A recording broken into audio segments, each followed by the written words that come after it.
Mesdames, Mesdemoiselles et Messieurs, bonsoir, chers amis de Télé Africana. Je vous salue et ce soir, nous avons l'opportunité, le privilège de recevoir une dame qui nous vient depuis Maryland et qui a accepté d'être sur notre plateau ce soir. Et en direct depuis Maryland, nous allons la recevoir pour l'émission Rencontre. Et comme vous le savez, Rencontre est une émission faite pour les Africains de la diaspora, pour nous expliquer leur culture, leur histoire, et aussi parler de comment ils se sont insérés ici et donner l'exemple à tous les Africains de la diaspora pour les inciter à aller de l'avant. Alors, comme je vous le disais tout à l'heure, nous avons à notre présence ce soir Madame Patricia Seké. Bonsoir, Madame. Comment vous allez? Bonsoir, je vais très bien, merci. Alors, pour nos amis téléspectateurs, est-ce que vous pouvez vous présenter? Qui est Madame Patricia Seké? Merci d'abord de m'avoir invité à cette émission que j'encourage. Donc, je suis Patricia Seké, présidente de l'organisation qui s'appelle Africa Femmes Performantes et auteur. Je suis auteur également. J'ai écrit un livre qui s'appelle Parcours de visionnaire et je suis responsable d'une marque de cosmétiques qui s'appelle Africa Femmes Performantes Cosmetics Line. En gros, voilà ce que je suis.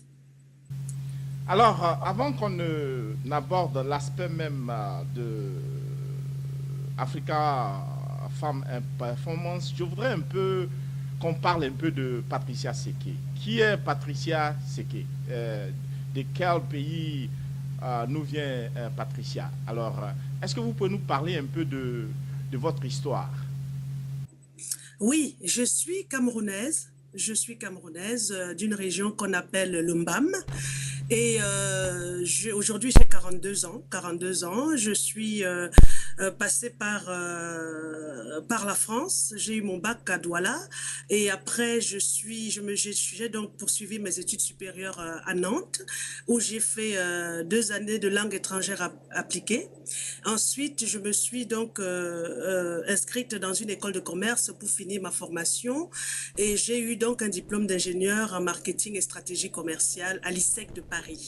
Et après cela, donc, je me suis battue, comme tous les Africains en France, pour pouvoir trouver un travail. C'était pas facile, c'était pas vraiment facile.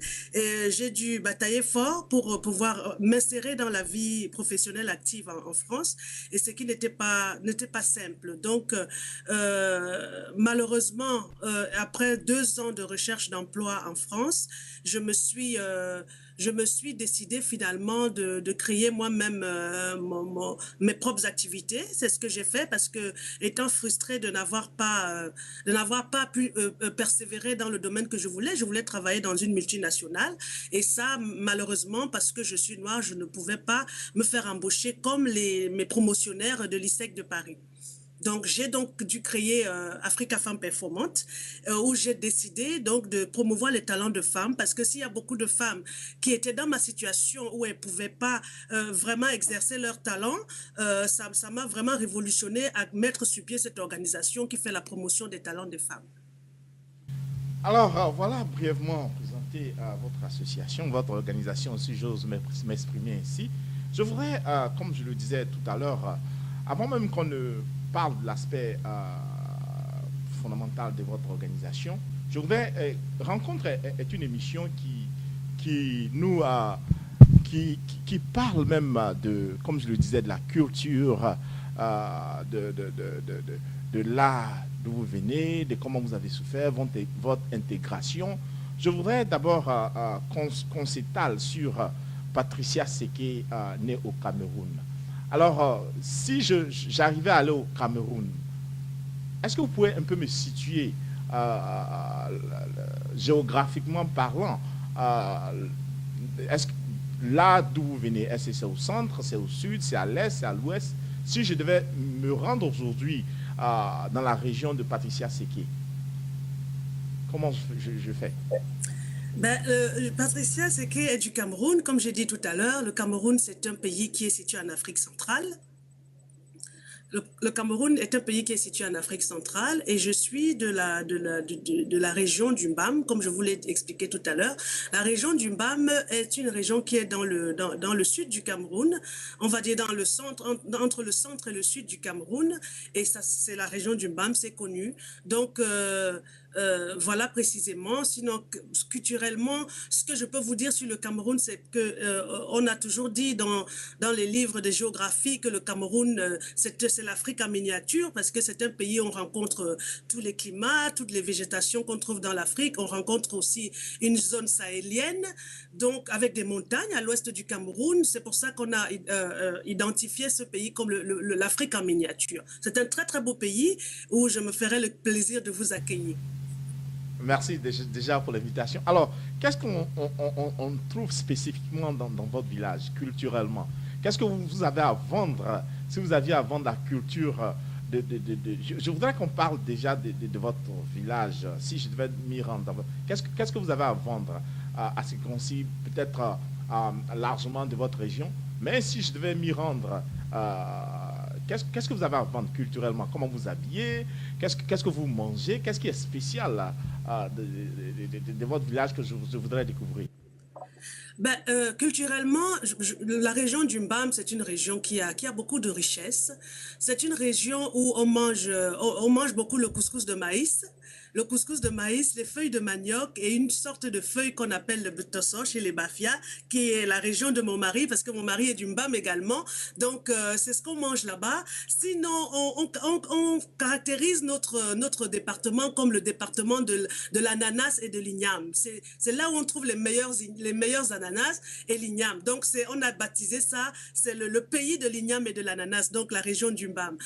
Autrement, on a également une très belle danse culturelle qui est la danse Bafia et la danse Yambassa, qui sont dans ce département. Et c'est ça qui fait la fierté de cette région-là, parce que autant de richesses, tant sur le plan de l'agriculture que sur le plan culturel même. Donc, c'est une région qui apporte beaucoup de couleurs au Cameroun tout entier, même à l'Afrique d'ailleurs. Alors, euh, voilà, présenter culturellement votre région, sinon votre village. Alors, comment est-ce que Patricia Seke a évolué dans son village? Elle est née, est-ce elle a eu une vie vraiment aisée comme le commun du mortel a l'habitude de le dire? Est-ce que Patricia Seke a souffert ou bien Patricia Seke avait quand même une vie normale qui lui a permis de gravir les échelons qu'elle a. Parlez-nous un peu de votre vie avant que vous ne partiez en France. Parlez-nous de votre vie du Ben, Cameroun. j'ai été une enfant normale, hein, comme tous les autres enfants de famille modeste. Donc, j'ai pas grandi au village, mais j'ai grandi à Douala. J'ai grandi à Douala où mes parents étaient installés pour des raisons professionnelles. Donc, j'ai grandi à Douala. J'ai été à l'école primaire et au lycée à Douala. Donc, j'étais un enfant normal, hein, pas un enfant normal qui allait à l'école normalement et qui passait, qui passait d'une classe à une autre normalement jusqu'à obtenir mon bac. Donc, c'est une vie normale que j'ai passée avant de pouvoir partir. Alors, voilà que Patricia mène une vie normale. Alors, parlez-nous un peu de votre transition du Cameroun en France. Comment ça a été difficile? Parce que souvent, la France étant un pays européen et le Cameroun est un pays africain. Parlez-nous un peu de cette transition. Est-ce que ça a été difficile de vous intégrer? Est-ce que vous êtes allé pour poursuivre vos études ou bien vous êtes allé à l'aventure? Parlez-nous un peu de cette étape-là. Oui, oui, oui. Moi j'ai eu j'appelle ça une grâce, hein. Moi, j'ai eu la grâce que beaucoup d'Africains n'ont pas eu. C'est que, bon, mes parents je suis allée en France uniquement pour poursuivre les études. Je ne suis pas allée à l'aventure. Je ne suis pas allée pour me chercher, comme on dit chez nous au Cameroun. Quand quelqu'un part à l'aventure, il dit, je m'en vais me chercher. Donc, je ne suis pas allée me chercher. Je suis allée pour faire mes études. C'était ça le but en fait de ce voyage-là que mes parents avaient minutieusement organisé et préparé. Donc c'est comme ça que je suis partie. Alors, vous voilà en France. et les difficultés à Paris. Même si vous êtes allé pour les études, quand même, vous avez rencontré quelques difficultés. Alors, parlez-nous un peu de ce temps-là. La première difficulté quand je suis arrivée à Nantes, c'était en fait cette séparation avec la famille. C'était ça ma première difficulté parce que du jour au lendemain, je me suis retrouvée dans un campus universitaire sans ma famille. Et ça, j'ai connu des moments, de profonds moments de solitude.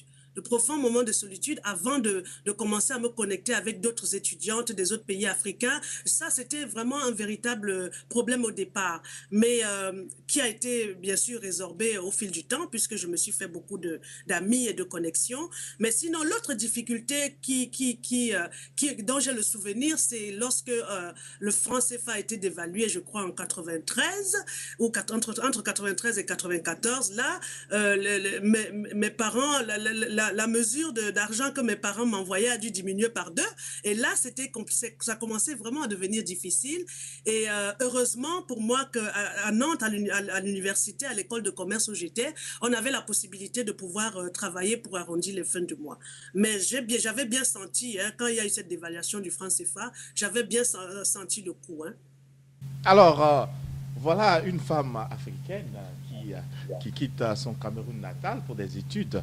Alors, quel message vous avez à lancer à vos sœurs africaines par rapport à ce que vous avez vécu, ce que vous avez traversé, votre expérience éducative? Si vous deviez lancer un appel à vos sœurs africaines, qu'est-ce que vous aurez à leur dire?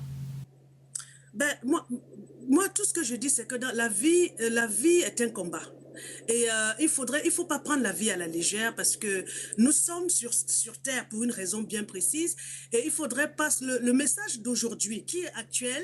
Je voudrais lancer un appel à conscience en fait pour dire que dans la vie il faut avoir un objectif. Je lance cet appel à toutes mes sœurs en disant qu'il faut avoir un objectif dans la vie et il faut se battre pour pouvoir l'atteindre parce que les conditions, l'environnement dans lequel nous vivons souvent nous empêche à atteindre les objectifs qu'on se fixe. Donc, il faut vraiment persévérer.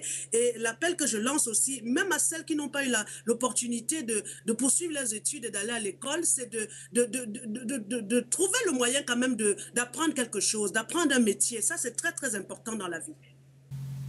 Alors, chers amis téléspectateurs, je vous rappelle que vous êtes à l'émission Rencontre en compagnie de Madame Patricia Seké qui nous a fait le plaisir et l'honneur d'accepter notre invitation ce soir. Alors, nous allons prendre une petite pause et nous vous retrouverons tout à l'heure. Ouvrez-vous les portes de l'Afrique et de la République centrafricaine. Découvrez toute son histoire dans les moindres détails, toute sa culture et son patrimoine, et surtout toute l'actualité en RCA et en Afrique. Alors, qu'une seule adresse, visitez rca-bafrica.com. L'Afrique via le Centrafrique. Bonjour et bienvenue dans le monde d'Orao TV, premier fournisseur en IP de chaînes à l'international disposé de plus d'une centaine de chaînes pour les informations, le sport, les films et la musique. Retrouvez toutes les chaînes que vous préférez. RTNC et Direct TV pour le Congo, RTS pour le Sénégal, GTV pour le Ghana, Vox Africa, Orange Sport, France 24 et bien plus encore. Fini l'ère du satellite et du câble, il vous suffit de brancher votre box directement à votre téléviseur. Et si jamais vous voyagez, transportez votre box n'importe où dans le monde. Orao TV, c'est simple, sans contrat, sans engagement. Alors profitez vite de ces nouveaux services et visitez nos sites internet selon vos régions.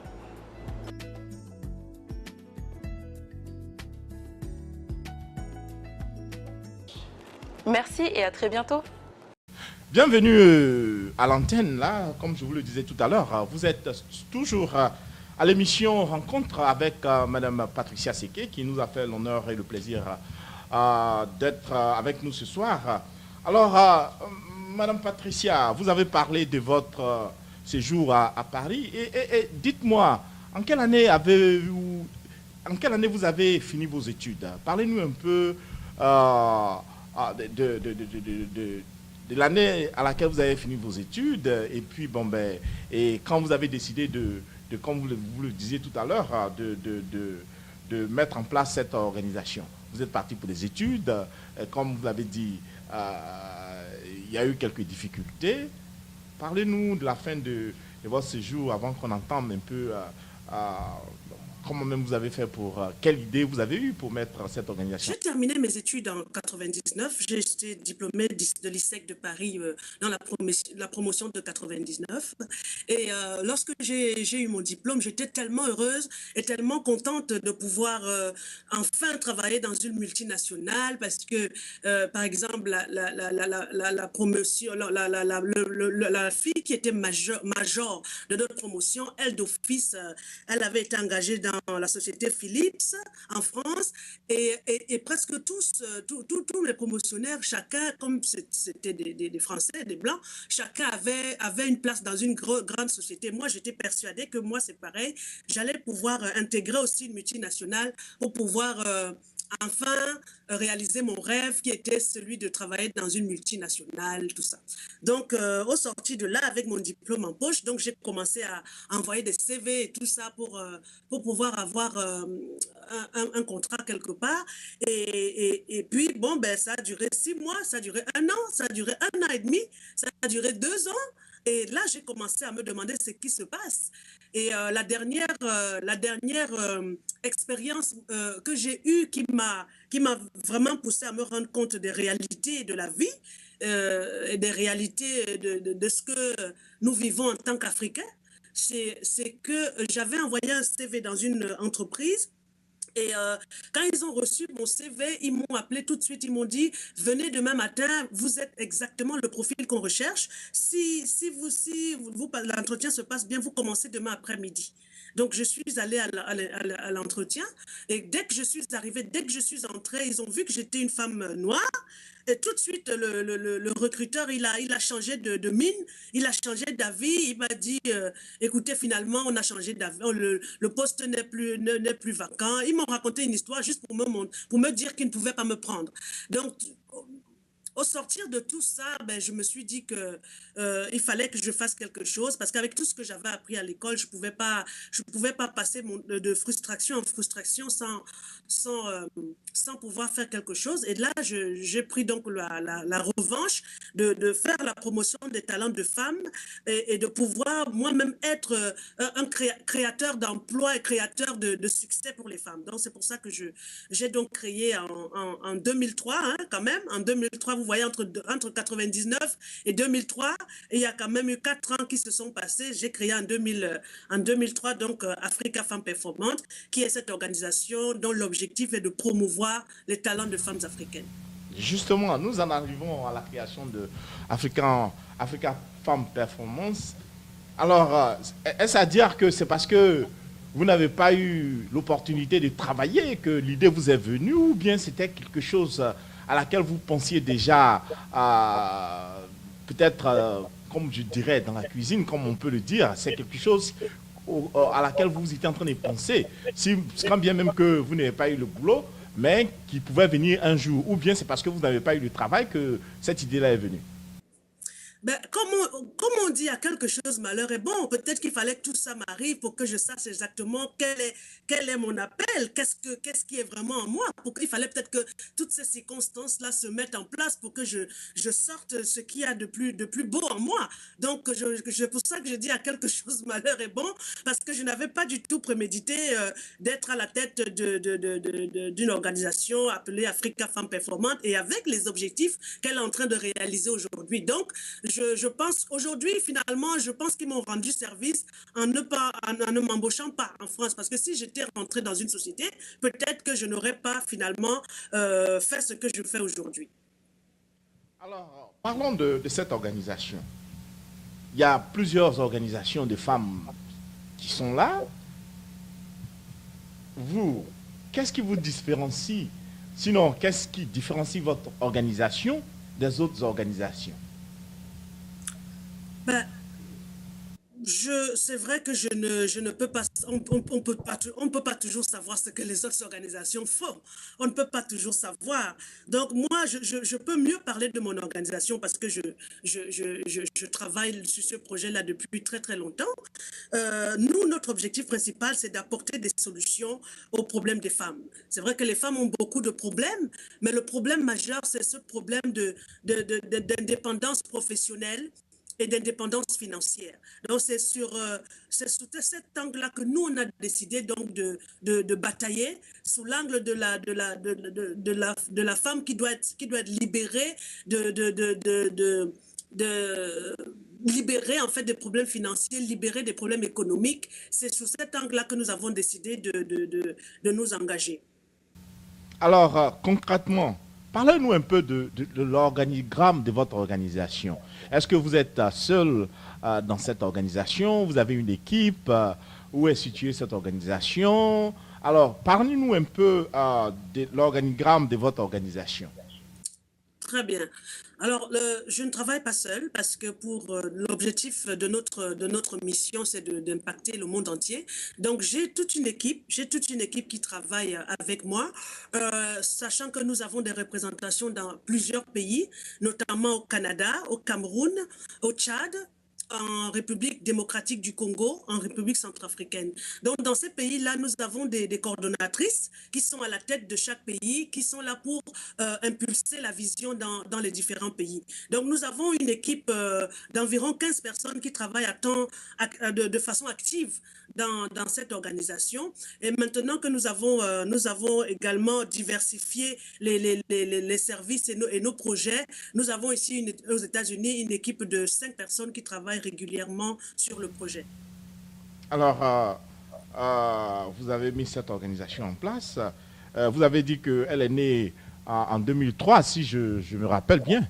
Alors, parlez-nous un peu des difficultés que vous avez rencontrées pour mettre cette organisation sur pied. Parce que souvent, les gens ont tendance à voir seulement ce qui fleurit, mais ils ne pensent pas à comment on fait pour planter la fleur. Parlez-nous un peu des difficultés que vous avez rencontrées. Oui, les difficultés, il y en a eu beaucoup. Il y a eu beaucoup de difficultés. Notamment lorsque nous avons décidé en 2007 de lancer le premier congrès international de la femme africaine à Paris. Bon, c'est vrai que c'était une première expérience pour moi et pour les personnes qui travaillaient avec moi. Et nous avons, pour un premier congrès, nous avons reçu environ des délégations de 300 personnes. Et malheureusement, avec l'inexpérience, on s'est retrouvé avec des dettes. On s'est retrouvé vraiment avec des impayés, et ça nous a valu un procès au tribunal parce que avec les créanciers qui réclamaient leur dû, ça a fallu nous coûter la vie de l'organisation d'ailleurs. Donc dans la persévérance et parce que nous étions naïfs, le problème s'est arrangé et on a pu quand même sortir de cette situation-là. Alors, est-ce à dire que Patricia Sequet est riche? C'est une femme riche? Parce que pour mettre une organisation de ce type sur pied, on croirait que vous êtes riche. Alors, est-ce que vous êtes riche? Nous sommes une organisation qui nous avons pour ambition de développer des femmes millionnaires africaines. C'est ça notre ambition. C'est ça notre ambition. Et ça, il ne faut pas se leurrer, ça passe par le travail. Ça passe par le travail bien fait, ça passe par la persévérance, parce que les turbulences, il y en a et il y en aura toujours. Les situations comme celles que nous avons vécues à Paris et les autres années, il y en a et il y en aura toujours. Donc, il faudra en fait garder le cap de la vision et travailler. Vous savez, on n'a rien sans rien dans cette vie. Si on ne travaille pas, on ne peut pas récolter. Ça, c'est une loi de la nature. Pour récolter, il faut s'aimer. Pour pouvoir avoir les résultats et les fruits du travail que nous mettons en place, il faut travailler. Il faut vraiment payer par le travail. Et c'est ce que nous faisons. Et nous espérons que d'ici quelques années, nous allons pouvoir avoir de centaines de femmes qui témoignent du fait qu'elles soient dans notre réseau et que finalement les choses marchent, quel que soit le pays là où elles soient, qu'elles soient en Côte d'Ivoire, au Cameroun, en Afrique du Sud, ici aux États-Unis, au Canada. L'essentiel pour nous, c'est de lever en fait des talents de femmes qui sont cachés dans le monde aujourd'hui et qu'on ne voit pas et dont le travail va impacter les générations futures en Afrique. C'est ce que nous sommes en train de mettre en place. Alors, chers amis téléspectateurs, comme vous pouvez le constater, nous sommes en plein pied dans cette organisation qui veut aider les femmes. Nous sommes en train de décortiquer un peu et comment cette organisation a été constituée. Alors, avant qu'on ne continue, nous allons prendre une petite pause et puis nous vous retrouvons tout à l'heure.